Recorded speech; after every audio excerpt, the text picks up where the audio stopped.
Mesdames et messieurs, bonsoir, bienvenue dans votre émission Média Pro qui a été décalée de dimanche à mardi pour des raisons justement cinématographiques. En effet, nous avons préféré consacrer cette émission spéciale concernant l'atelier ou le grand forum sur le cinéma et la mémoire qui était organisé depuis lundi, du 9 au 11, organisé par le CADC, le ministère de la Culture, un séminaire ou un grand colloque sur le cinéma et la mémoire à l'occasion justement des 70 ans de la révolution algérienne. Alors, avec moi pour en débattre, bien sûr, toujours mon accompagnateur sur Mediapro, Faisal Metawi, mais également notre ami réalisateur Mouls Khammar, qui n'est pas trop présent sur les plateaux et qui a accepté aujourd'hui notre invitation pour parler de cinéma et de mémoire. Merci pour l'invitation. Bienvenue.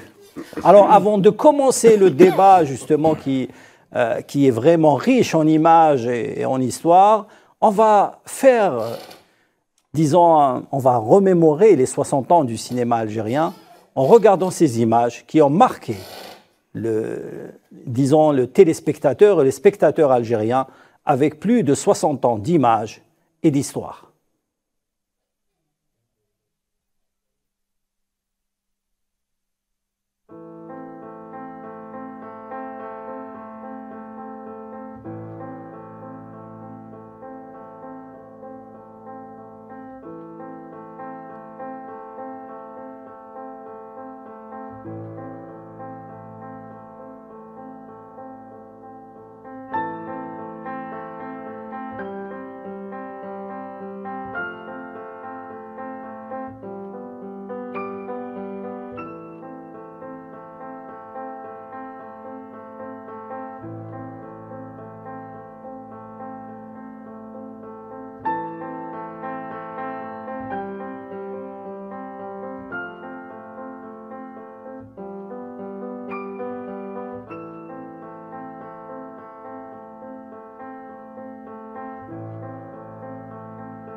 Voilà, c'était quelques images mémorables du cinéma algérien. Bien sûr, nous avons voulu commencer cette émission avec ces extraits qui reviennent un petit peu en arrière. On a commencé avec la première image qui a été réalisée par Taha Hannache dans les années 50 et on a terminé avec quelques films sur la Révolution. On a vu passer plusieurs grands films algériens parmi eux la bataille d'Alger, mais aussi Patrouille à l'Est, Z de Costa Gavras, qui a remporté pour l'Algérie l'Oscar du meilleur film étranger, mais également des films qui ont marqué, disons, la mémoire collective et historique du cinéma algérien.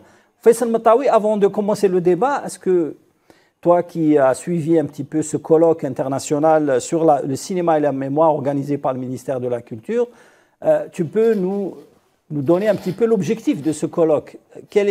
C'est vrai que ça coïncide avec une date historique qui est 70e anniversaire de la Révolution, déclenchement de la Révolution, mais également faire un petit peu un bilan de 70 ans de cinéma.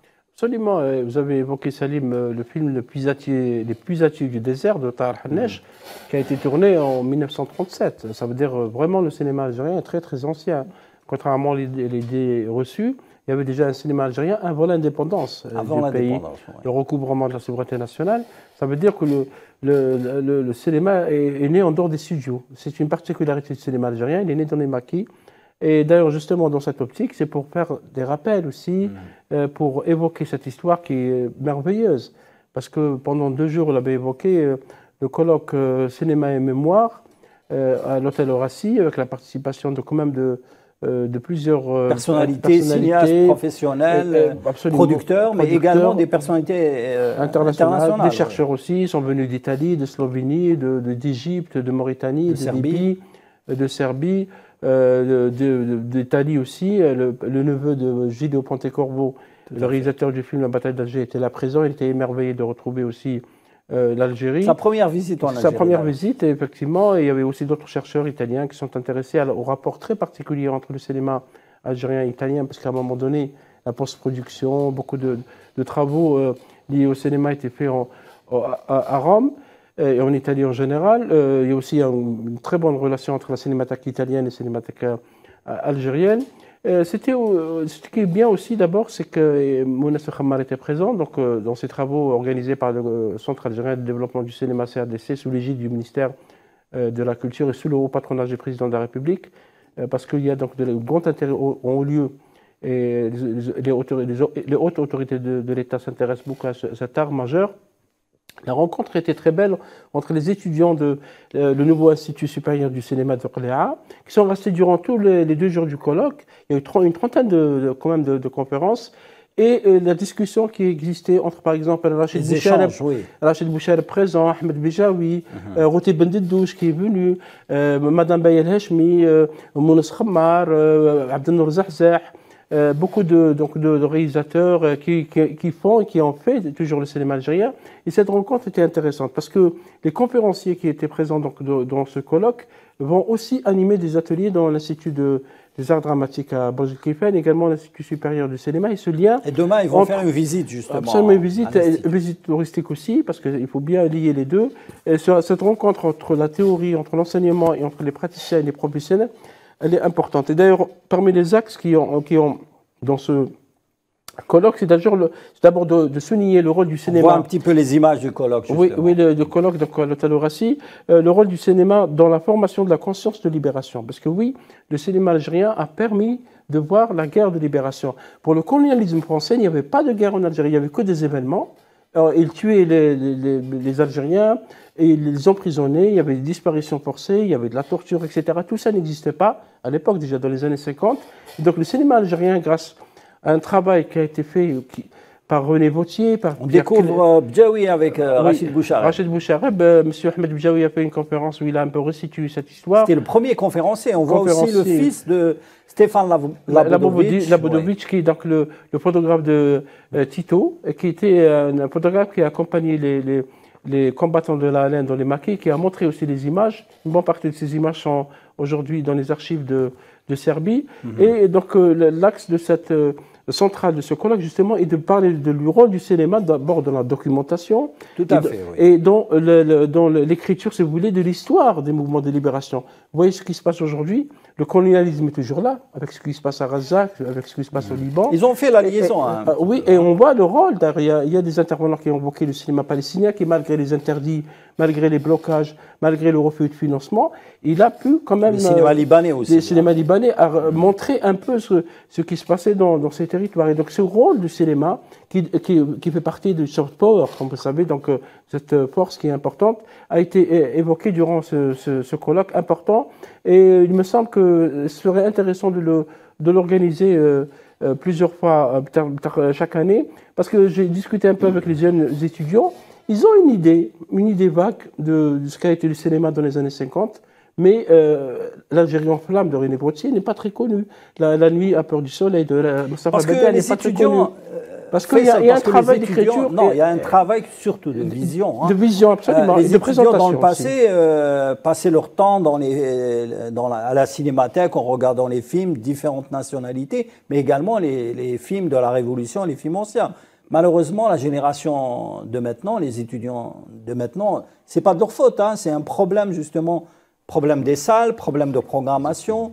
Et aujourd'hui, la concurrence du smartphone, la concurrence de YouTube fait que les étudiants ne vont pas dans les salles obscures. C'est pour ça que le ministère de la Culture et des Arts a pris une décision, il y a, je pense, une année ou deux, c'est de créer ou de recréer les ciné-clubs dans les résidences universitaires. Personnellement, j'ai participé à des événements, notamment à l'université de Batna, où il y a un ciné-club très très actif, à l'université du Sidi Bel Abbas aussi. Et ce ciné-club, c'est l'occasion de ramener les étudiants vers les salles. Dans les salles, évidemment. Et évidemment, peut-être dans le futur, avec peut-être des conventions avec le ministère de la Culture, avec la Cinémathèque, avec le CADC, etc., pour que les jeunes regardent ces films. Parce qu'on en parlait, vous étiez là-bas, Salim, on parlait de certains films liés à la guerre de libération. Ils sont quelques films qui sont connus. Les autres, ils ne sont pas très connus. On connaît le bâton de Ahmed Rachdi, on connaît le Parce qu'il a été multidiffusé sur la télévision. Voilà. Donc il y a aussi le rôle de la télévision à la diffusion et à la rediffusion de ces films, parce que c'est des films, j'allais dire, historiques eux-mêmes. Mounis Khammar, c'est vrai que ce colloque est très important pour la génération future. Vous êtes peut-être pas si jeune que ça, exactement, mais j'allais dire plus jeune. Génération intermédiaire. Intermédiaire, voilà. Ouais. Tu as vécu un petit peu l'ancienne génération, tu as accompagné en tant que jeune réalisateur. Aujourd'hui, tu es producteur et réalisateur et tu aspires à faire des films sur la Révolution. Tu prépares d'ailleurs un long métrage sur une personnalité révolutionnaire. Aujourd'hui, ce colloque, est-ce qu'il apporte quelque chose pour la génération des cinéastes pour le futur ? Oui, bien sûr. Déjà, le sujet est très intéressant sur la mémoire du colloque, et surtout que la principale problématique posée dans ce colloque, en fait, était orientée vers l'avenir. Oui. Vers l'avenir. Ça veut dire comment faire la promotion du film révolutionnaire ou sur un plan plus général, les films qui aident et qui défendent les causes justes dans le monde des peuples opprimés. Aflam al-Qadaya. Donc c'est ça qui était très intéressant, et surtout qu'aujourd'hui on vit dans une époque de l'image, et souvent plein de drames qu'on voit dans le monde d'aujourd'hui, plein de guerres sont souvent précédés par des guerres de l'image. Oui. Maintenant, l'image est devenue un outil pas forcément de confrontation, mais aussi un outil de communication, un outil de défense. Par exemple, j'ouvre une parenthèse, là on vit tout ce qu'ont traversé nos frères palestiniens, par exemple. On sait tout ce qui est arrivé sur le terrain, ce génocide, ces massacres sans nom, mais quand même malgré tout ça, le peuple palestinien a pu faire une vraie victoire par rapport à l'opinion internationale, par rapport à l'image. Ils ont pu quand même faire écouter leur voix au monde entier. Quand je parle de l'opinion publique, je parle de l'opinion publique mondiale, pas occidentale. Donc aujourd'hui, l'image est devenue quelque chose de très sensible, de très important. C'est une arme médiatique. C'est une arme. La caméra est devenue est toujours une arme. Exactement. Et durant la Révolution, justement, on parlait de ça durant le colloque, c'est que l'une des principales causes, vous avez vu le discours du ministre, et même de Ahmed Bidjaoui quand il est intervenu, l'une des causes qui a fait bouger la cause algérienne aux Nations Unies, c'était les films qui ont été filmés dans le maquis. Bien sûr, bien sûr. Les massacres. L'Algérie en flammes. L'Algérie en flammes, exactement. Parce Parce par la que CBS aux États-Unis. à l'époque, il n'y avait pas la télévision, il n'y avait Ouais. que les salles de cinéma et on ignorait tout de ce qui se passait en Algérie. Exactement. Et c'était un outil extrêmement efficace. Et comme disait tout à l'heure Faisal, par rapport au colonialisme et au discours colonial, aujourd'hui, ça devient encore plus important parce que finalement, le meilleur moyen quand on voit tous les cas dans le monde, que ce soit par exemple notre cas en Algérie avec l'occupation française ou la Palestine ou d'autres pays, généralement, toutes ces colonisations ont été précédées par une propagande. Et généralement, si on fait l'analyse et on essaie de résumer, généralement, ça a toujours été construire la civilisation, transmettre des choses. Donc aujourd'hui, l'importance de l'image, elle est le principal outil pour déconstruire tout discours colonial. Parce que quand vous transmettez votre histoire à l'opinion mondiale, et je ne parle pas forcément des films révolutionnaires, hein, je parle aussi des films de culture qui parlent de la société, de la civilisation, de la culture. Tout à fait, ouais. Vous décomposez ce discours. Par exemple, pardon, je cite souvent cet exemple, quand on va par exemple en Palestine ou au Liban, c'est un peuple très proche, ils ont vécu les mêmes drames. Ils ont combattu, il y a eu des sacrifices extraordinaires sur le plan militaire, mais quand on va dans les années précédentes, une chanson de Fayrouz, par exemple, était plus efficace et plus destructrice pour la propagande coloniale que tout autre outil, que tout autre discours. Si je donne l'exemple d'une chanson, la chanson n'était pas efficace parce que la musique était belle, pas parce que les paroles étaient... C'est le message. Voilà. Non, elle transmettait une image de Ruqay. Comment dire Disons dans certains niveaux, de certaines classes, exactement, certaines élégances. Subtilité. Cette image-là est le pire ennemi de tout discours colonial. Parce qu'il, la chanson Al-Quds, justement de Fayrouz, qui est en noir et blanc, hein, Zaharat al-Mada'in. Moi, j'ai vu le clip, parce que c'est un clip à la base, hein, et ça montre un petit peu la beauté du Liban à l'époque, la culture, la musique, mais également ça montre. Mais ça montre que c'est un peuple. C'est une nation pacifique. Qui a été agressée. Oui, ce n'est pas une civilisation. Et on est plein de normes, si vous permettez. Par exemple, les Indiens, les habitants des États-Unis, de l'Amérique du Nord. Comment ils ont été montrés dans le cinéma américain? Pendant 100 ans, les méchants. Pendant 100 ans, ils ont été montrés comme des sauvages, comme des méchants, alors qu'ils sont ceux... C'est des autochtones. C'est des autochtones, c'est leur terre, leur appartient. Leur terre, ouais. Donc les colonisateurs qui sont venus massacrer et brûler et tuer, ils ont montré ces habitants comme des sauvages. C'était la même chose pour une partie du cinéma espagnol à un moment donné par rapport à l'Amérique du Sud. Tout à fait. Le colonialisme espagnol, il a fait beaucoup de dégâts en Amérique du Sud. Il a détruit ce qu'il a trouvé comme les restes de ce qui reste des civilisations des Incas, Mayas, etc. La même chose pour le colonialisme israélien par rapport à la culture orientale. Aussi, hein. Au colonialisme français, parce que les Français sont venus nous dire l'Algérie n'était pas une nation avant 1830. L'extrême droite française est en train de le répéter, alors que au XVIe siècle, il y avait un consul français en Algérie, il y avait des palais, il y avait des jardins. Et dans le cinéma, c'est vrai, le cinéma, on montre des peuples colonisés toujours comme des sauvages ou des gens qui ne sont pas civilisés. Parce qu'on nous a dit aussi à un moment donné que l'homme africain n'était pas entré dans l'histoire, alors que la civilisation humaine était née en Afrique. Et le cinéma, effectivement, il est parfois utilisé comme un outil de propagande pour détruire les nations, pour les avilir, pour les montrer comme c'est des gens qui n'avaient aucun lien avec le progrès, la culture et les sciences. D'où l'importance de ce genre de colloque, Salim. C'est parce qu'il faut rappeler ce travail du cinéma. Justement, avant de poursuivre le débat, on va écouter trois personnalités importantes durant ce colloque. Bien sûr, l'organisateur, le ministre de la Culture, M. Zoher Balalou, qui s'exprimait pour, disons, expliquer l'objectif de ce colloque, mais également les avis du grand réalisateur Rachid Bouchareb et Ahmed Rachdi. حيي المبادرة هذه اللي خلت يعني قلال المبادرات وخال اللقاءات بين الدولة والمحترفين في مجال السمع البصري عامة مش سينما بس. إن شاء الله تكون إن شاء الله تكرر هذه الأمور على الأقل مرة في العام حتى نعرف وين وصلت وش حققنا من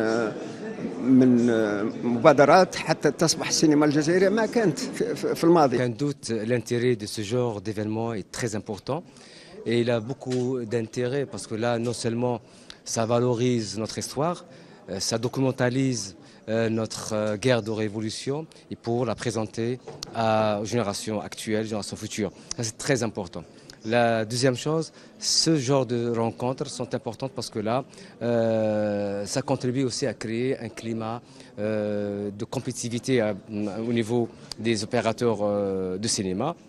Et ça va droit dans les objectifs tracés par le président de la République en matière de développement du secteur du cinéma. Et là, on a tellement besoin de revenir à ces grands films qui retracent l'histoire de l'Algérie, la vie des citoyens algériens. Bien entendu, les petits films et les feuilletons sont bien pour le mois de Ramadan, pour le quotidien.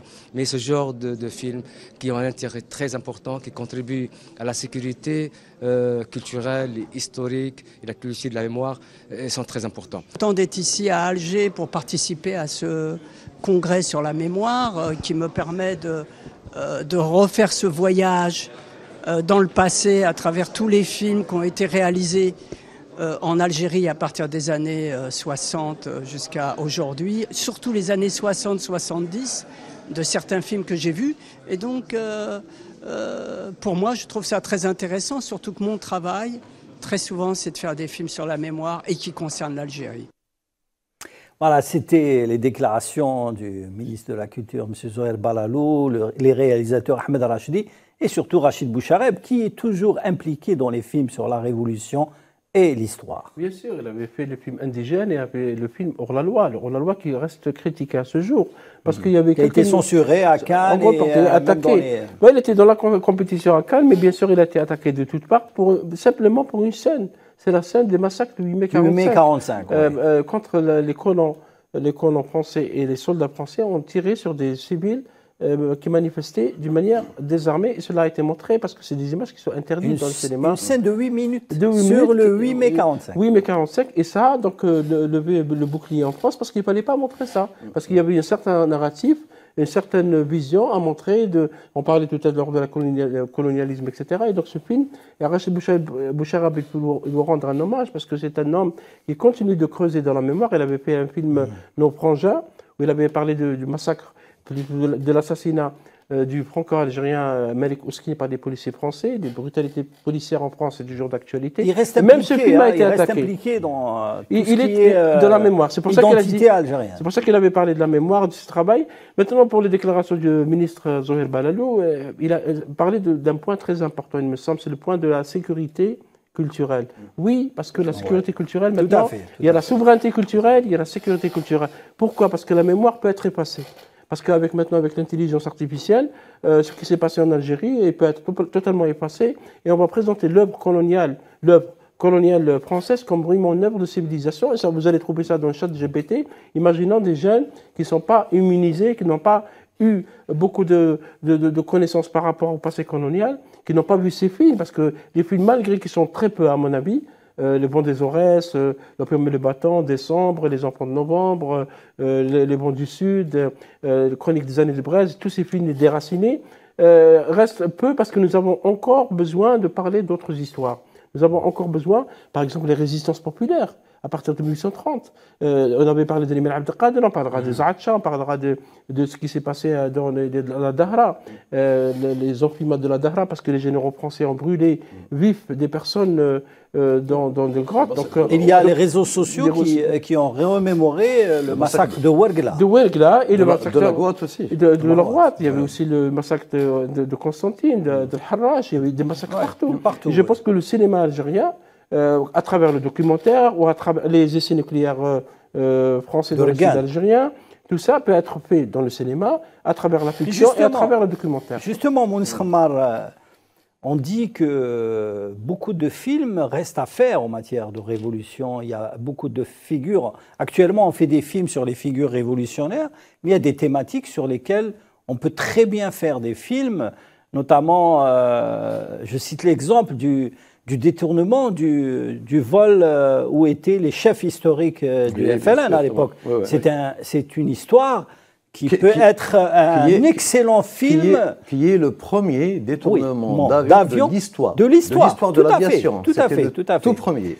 J'ai vu ça récemment, j'ai vu une vidéo sur TikTok qui revenait sur cette histoire d'une manière très, très fictive, à la manière hollywoodienne. Je me suis dit, pourquoi on n'a jamais fait de film sur cet épisode? C'est une très bonne question. Et tout à l'heure, quand je vous entendais parler des jeunes et tout, je me disais, mais finalement, c'est pas de leur faute, parce que on sait tous que l'industrie du cinéma a pris un peu de retard en Algérie. Donc, l'industrie du cinéma et la production de films, c'est quelque chose qui doit être permanente. Chaque mois. Ce n'est pas quelque chose que... Donc, on ne peut pas reprocher aux jeunes de ne pas avoir vu des films qui n'appartiennent pas à leur époque, parce qu'aujourd'hui, chaque cinéma, chaque époque a ses normes esthétiques. Tout à fait, tout à fait. Mais les films tu es d'accord avec moi, Mounès, toi, tu t'es nourri un petit peu avec Chronique, avec la bataille d'Alger, avec Patrouille à l'Est, Rompume le bâton. Ça t'a construit. Mais par rapport à l'âge, je suis plus proche que quelqu'un qui a 20 ans. Voilà, exactement. Mais aujourd'hui, si tu as un film à faire sur la Révolution, tu feras d'une manière plus actualisée, plus moderne. C'est une excellente question, parce que déjà, je reviens au début de la question, pour moi, le film historique n'est jamais démodé. Dans le cinéma mondial, à ce jour, on fait des films sur la Deuxième, la Première Guerre mondiale, bien avant la Révolution algérienne. Mais avec des manières esthétiques plus modernes. Mais maintenant, en fait, il faut servir le principal but d'un film de cinéma ou d'une personne qui regarde voir un film, qui est voir du spectacle. Le film cinéma est un divertissement, même si ce mot semble léger. Mais au fait, pour que les messages passent, pour qu'on arrive à marquer le spectateur, on doit soigner tous les ingrédients du divertissement comme dans une chanson. Vous devez respecter le rythme et la sonorité et tout avant d'arriver au sujet. Je cite seulement, si tu permets... C'est un spectacle après. Oui, c'est un spectacle. Donc, juste pour répondre à ta question, c'est que l'histoire algérienne ancienne et moderne, et même la Révolution, mais c'est un puits... C'est une source inépuisable. C'est juste incroyable. Et je précise quelque chose, c'est que on n'a pas que le volet historique dans le sens où de vraies histoires, de vrais biopics. Il ne faut pas oublier que la créativité peut servir le propos historique. Je donne un exemple. Je parle souvent de cette série parce que moi, elle m'a énormément marqué, qui est la série Al-Hariq. Al-Hariq est une série de fiction. Mais quand vous la voyez, je la considère comme un chef-d'œuvre absolu. Mais quand vous la voyez, réalisée par Moustapha Badir, elle transmet la souffrance du peuple algérien sous l'occupation d'une manière extrêmement subtile. Et le coup de maître, c'est que dans le début de la série, si vous vous rappelez, il précise, la voix off précise, que cette région est n'importe quelle région. Ce village est n'importe quel village. Il ne donne aucune adresse, aucun nom. Aucune indication sur le lieu ni le temps. Et cette poésie fait que, même si l'histoire, dans l'histoire on comprend que ça s'est passé dans la région de Tlemcen, mais ça couvre tout le territoire. Et c'est ça la force de la poésie, c'est ça la force de l'art et c'est ça la force du cinéma. Merci Mounès. On fait une courte pause de publicité, on revient au débat.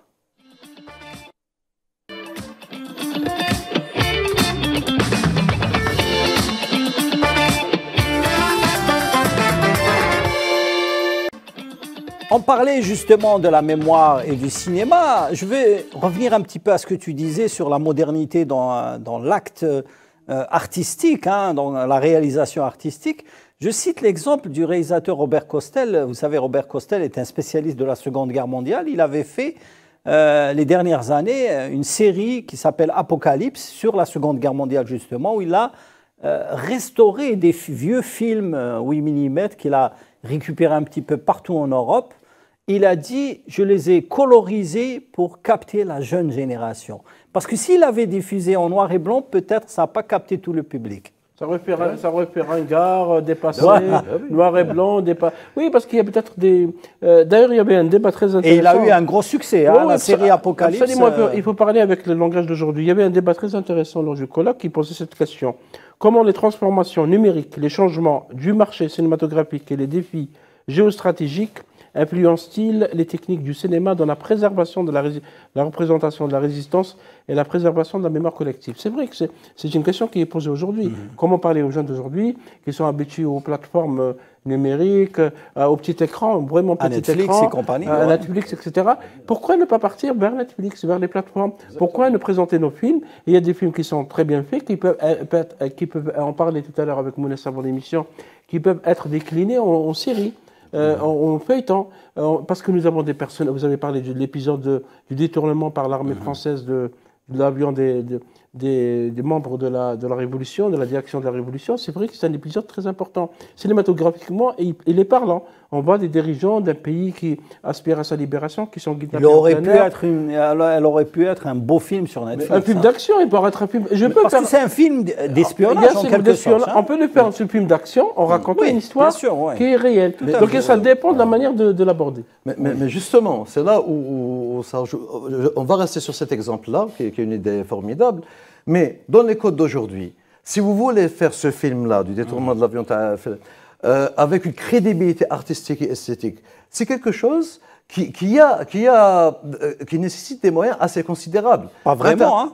Non, mais aujourd'hui... Pas vraiment, il te faut un avion. Oui, mais comment le faire? Oui, mais l'avion de l'époque, il existe encore. Hein. Non, mais si on veut filmer l'action en 3D, si on veut fixer pas vraiment les 3D, effets spéciaux... Franchement, sur le plan artistique, je pense qu'il est plus facile de faire ce genre de film que de faire les films de guerre de la Seconde Guerre mondiale ou des films historiques où tu as les scènes de bataille. Tu as un avion comme décor, tu as des chefs historiques, tu as un pays voisin qui a livré un petit peu les chefs historiques du FLN, tu as un petit peu toute la logistique française et coloniale pour essayer de capter cet avion. Et croyez-moi, quand j'ai vu la vidéo, d'ailleurs même la vidéo a été tellement bien fabriquée, on dirait un film. Parce que c'est aujourd'hui, avec justement l'intelligence artificielle, on peut fabriquer des images, on peut fabriquer une voix off, on peut fabriquer pas mal de choses, même un commentaire d'un témoin qui était à l'intérieur, etc. Il y a eu une réalité un petit peu virtuelle qui a été créée pour faire renaître des chefs révolutionnaires qui ont été tués. C'est pour ça qu'on parle des nouvelles techniques aujourd'hui. C'est pour ça qu'on peut aller avoir des histoires bien précises. Il y a la grande histoire, il y a la petite histoire. On peut parler d'une histoire de cet épisode, on peut parler d'une personnalité, on peut parler d'un acte de guerre, on peut parler de détournement. Le cinéma peut aussi... Peut-être le cinéma peut aborder ce que parfois les historiens n'ont pas fait. Par exemple, il n'écrit pas l'histoire, mais il peut raconter, il peut lever le voile sur certains actes. Rappelez-vous l'histoire de la forêt de Katyn. Il y a eu un débat là-dessus, si tu te souviens, Faisal, sur Oppenheimer. Oppenheimer a eu un grand succès, il a eu même l'Oscar du meilleur film. Oui. Alors que c'était le créateur de la bombe atomique. Oui, c'était le père de la bombe atomique. Nous, ou d'autres, il a été célébré comme un on n'a pas fait un film sur les essais nucléaires de Par exemple, il y a eu un seul film, puisque vous parlez de ça, Salim, il y a un court-métrage qui a été réalisé par Oussama Ben Hassin. Oui, Ben Hassin, un court-métrage, mais c'est une belle tentative. La Rose des Sables, c'est la première fois que cette histoire qui est dramatique, parce que les séquelles sont toujours là, et l'Algérie continue de demander à la France de nettoyer les lieux où il y a eu les attentats, ces explosions parce que la Terre reste contaminée sans temps. Déjà, on a besoin d'un grand film. Un grand film à la hauteur du fait historique. Montrer comment cette bombe a été fabriquée, comment on a pollué les lieux, quelles étaient les conséquences sur les explosions, parce qu'Oppenheimer, vous l'évoquez, Oppenheimer a ignoré les conséquences des essais qui étaient dans le Texas, dans l'Arizona, sur la population. Oui. Il a ignoré les conséquences de l'explosion des deux bombes, Fatboy, les deux bombes qui ont explosé à Hiroshima et Nagasaki, qui ont été préparées par Oppenheimer sur la population japonaise. Et donc, oui, le cinéma peut peut-être dévoiler, dire des choses. On voit les images de Chronique des années de Brest qui parlent un petit peu du cinéma algérien. Qui a donné la première palme d'or au cinéma africain et arabe et également algérien. Je voulais parler d'un épisode qui a été ignoré par les historiens. À un moment donné, il y avait en Pologne, dans la forêt de Katyn, des soldats polonais qui ont été tués par l'armée rouge. Il y a eu un film. Et ça a été présenté pendant longtemps comme un acte des soldats nazis, soldats allemands. Or, c'est les soldats russes qui s'appelle Katyn, et qui a Catine, levé ouais. le voile et ça a complètement changé le débat sur cette question. Donc le Sur cinéma cette peut question. dévoiler ce que l'histoire a Voilà, ignoré. tout à fait, tout à fait. Et ça dépend des moyens avec lesquels on le fait. Parce que ce genre de film, il faut faire des recherches, il faut être sûr des faits, il faut questionner les documents, les archives. Mais c'est possible, parce que c'est le domaine du possible. Le cinéma vous permet de faire ça, peut-être ce que les médias ne peuvent pas vous le permettre. D'où sa puissance. Oui. Mais moi, j'insiste sur un fait, c'est que quand on parle des films, de tous les films que vous avez cités en début d'émission, des films, les grands classiques Les algériens, grands classiques du qui ont cinéma marqué révolutionnaire. plusieurs cinémas mondiaux, pas que le cinéma de notre Comme région. la bataille d'Alger. Oui, mais tous ces films-là, les films de Hamina, les films de Rachdi, Hamda tous ces Rachdi. films-là, à leur époque, ils étaient dans le top qualité technique des films. à fait, oui, Ils tout à n'avaient fait. rien envié aux films américains ou français. Ils n'étaient pas de moindre qualité, ils n'étaient Ouais. pas de moindre moyen. C'est pour ça qu'ils sont restés. Et c'est pour ça qu'ils sont restés. Oui, oui. Et mais aujourd'hui, Non, parfois, je vous cite l'exemple d'Ammar Laskri qui a fait Patrouiller à l'Est. Il a cherché à faire le film en couleur, mais on lui a dit il n'y a que la pellicule oui, noir il y et a blanc. des exceptions, mais Il y a des moi je parle en exceptions. général. Mais ça l'a arrangé Oui. parce qu'il a pu coller des images d'archives, justement, Oui, oui. pour combler Mais le film. moi, en fait, je parle en général, parce Oui, en qu'aujourd'hui, général, on peut oui. faire un film avec un portable, mais Bien on ne sûr. peut pas faire le cinéma avec un... Voilà. Mais ce que je voulais dire, c'est qu'aujourd'hui, le progrès technologique a fait que c'est devenu, et tu es réalisateur, Salim, tu es le premier à le savoir, qui est devenu une industrie très coûteuse. Donc nous, pour garder la crédibilité de notre message et de notre histoire et de notre culture qu'on transmet au monde, et vu l'époque d'aujourd'hui, tout ce qu'on transmet au monde, à la finalité, on le transmet à nous-mêmes. Parce que même l'Algérien, le spectateur algérien, il respecte l'œuvre quand il trouve qu'elle est à la même qualité que tout ce qui va à l'étranger. Eh bien, on est obligé de les faire dans les mêmes normes que les autres, peut-être un peu moins cher parce qu'on n'a pas les mêmes environnements financiers, mais voilà. Donc ce que je voulais dire, Moi, je voudrais revenir un petit peu aux archives et j'aimerais inviter le réalisateur Amin à nous montrer les images de Labodovitch. C'est un petit peu important aujourd'hui, les images d'archives filmées dans le maquis. Stéphane Labodovitch est resté 3 ans dans le maquis à photographier un petit peu la vie des Djounoud dans le maquis. Aujourd'hui, ces images restent des pépites d'or. C'est très important pour aujourd'hui défendre la cause de la révolution algérienne. Et on parle justement de mémoire. Aujourd'hui, les archives sont une arme importante pour défendre la mémoire de la révolution et même de l'histoire de l'Algérie. C'est des preuves. C'est pour ça qu'il faut les préserver et c'est pour ça qu'il faut les développer, peut-être les numériser et aussi permettre aux étudiants en cinéma ou en art dramatique, aux étudiants tout court ou même aux jeunes d'y accéder. Pourquoi pas les mettre dans les bibliothèques ou même parce que lors du colloque, M. Ibrahim Bourali, qui est président de l'APN, l'Assemblée populaire nationale, chambre basse du Parlement, a évoqué en discussion avec les journalistes, il disait que pourquoi ne pas enseigner le cinéma révolutionnaire algérien dans les écoles. Oui, pourquoi pas ne pas une séance par semaine, on montre un film aux enfants ou aux adolescents des CEM ou des lycées et on ouvre le débat, pourquoi pas, on présente des réalisateurs. Ça se faisait avant. Il faut revenir à ça, parce que c'est comme ça qu'on va, d'abord on va peut-être préparer le public de demain, peut-être on va découvrir des réalisateurs, des producteurs, des scénaristes, et également maintenir la mémoire nationale. Parce que vous savez très bien, Salim Mounès, qu'il y a une guerre qui est menée contre la mémoire. La mémoire pas uniquement des Algériens, qui ont été un peuple révolutionnaire qui a libéré le pays, ou même les peuples africains, même les peuples musulmans. Aujourd'hui, chaque jour, il y a un discours haineux qui se développe en Europe et un peu partout, qui remet en cause notre histoire, qui remet en cause le combat des Africains, des Arabes contre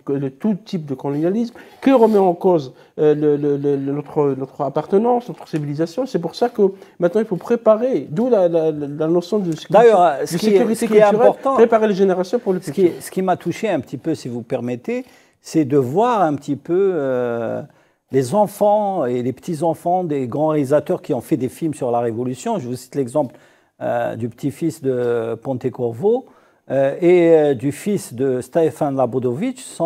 Ils ont envie aujourd'hui de faire des films sur l'Algérie et de continuer et de perpétuer un petit peu l'action de leurs parents. Oui, le petit-fils de Gilles Pontecorvo était émerveillé de découvrir Alger. Et c'était grâce à son grand-père qui a fait un film sur la bataille d'Alger. Et la bataille d'Alger qui a aussi montré la sauvagerie du colonialisme français au monde entier. Le film a fait le tour du monde. Il est même enseigné et montré dans certaines écoles de guerre comment lutter contre la guérilla, bien sûr, pour d'autres objectifs. Mais le cinéma a permis à un moment donné, de montrer qu'il y avait une guerre en Algérie, qu'il y avait une colonisation, qu'il y avait des massacres, qu'il y avait des génocides. Maintenant, on peut parler de génocide. Il y a eu des milliers d'Algériens qui sont morts durant la colonisation française. Vas-y, Mounès. Il y a un point que je voulais relever, qu'on oublie souvent. Je reste toujours autour du cinéma voilà. C'est que les chaînes câblées, l'explosion d'Internet, des médias, des plateformes, si vous remarquez, tout ça, c'est arrivé pratiquement pendant les années 90. Il ne faut pas oublier la spécificité Tana, c'est que cette période-là, on avait des problèmes dans le pays, vous le savez tous. Donc dans ce nouveau monde du média, on doit reconstruire notre image. Absolument. Merci Mounès Khamar d'avoir été notre invité ce soir sur Média Pro. Faisal Mentaoui, toujours à la page, justement, au cinéma et à l'audiovisuel. On vous donne rendez-vous la semaine prochaine avec toujours une émission de décryptage sur Média Pro.